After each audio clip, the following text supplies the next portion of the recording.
my lighting system is very bad, but I really want you to understand list elements. Now, after this presentation, you will be able to differentiate between ordered list and unordered list. You also understand the use of comment in HTML. Now, list elements can be categorized into ordered list and unordered list. Ordered list is written as OL, and then unordered list is written as UL. Now, let's look at ordered list. Ordered list by default comes with a bulleted form. And when you want to call unordered list, sorry, did I say ordered list? Unordered list. Now, unordered list comes by default in a bulleted form, and when you want to make your list unordered list, then you would call the UL tag and then specify your list elements. After that, you close your UL tag, and then your list elements will be shown as the results on my screen: Monday, Tuesday, Wednesday in a bulleted form. Now, let's look at ordered list.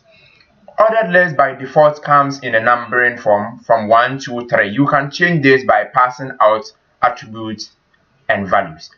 Now, when you want to make your elements, your list elements ordered list, then you will call the OL tag, specify all your list elements, in this case from Monday, Tuesday, and Wednesday, and then you will close your OL tag, and the result is shown on the screen: 1, 2, 3, mapping to Monday, Tuesday, Wednesday. Now, let's say you want to change the way your list element comes. When you use ordered list, so instead of you to use 1, 2, 3, you can change this by calling the start attribute. When you call the start attribute and pass out a value of 1994, then it would list your elements in order from 1994, 1995, and 1996. You can see the results on the screen. And when you want to change this, there is an opposite of start, which is called reverse in HTML5. And when you use reverse, it will reverse the numbering.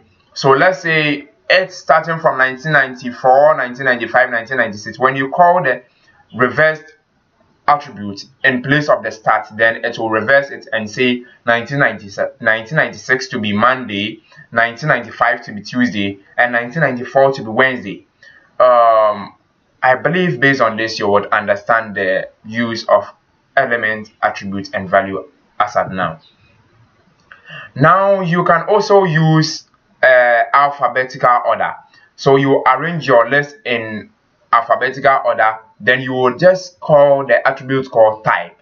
And when you call the attribute called type, then you specify when do you want your alphabet to begin from. If it is A, when you pass out A, then it will start from A, B, C, and in that order. In this case, I'm listing Monday, Tuesday, and Wednesday again, and you can see the result shown on the screen.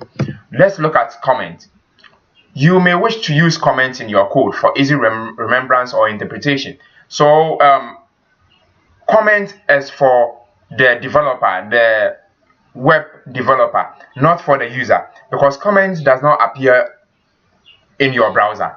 It's only the one who will view the code will be able to understand what you really mean. So comment would help you to understand what at a particular, would help you to understand that maybe at this instance you did this. In this case, I am passing out a comment on top of the p tag, and you can see me saying this is where I listed all my grades. And this is the way to specify a comment. When you pass out greater than, less than sign, bring your exclamation mark, minus, minus, and then you say whatever you want to comment, any comment that you want. In this case, I say this is where I listed all my grades, and then you bring your minus, minus before the greater than sign, and it will be a comment. This is not going to appear in the browser. It is only to help you to remember whenever you take your code.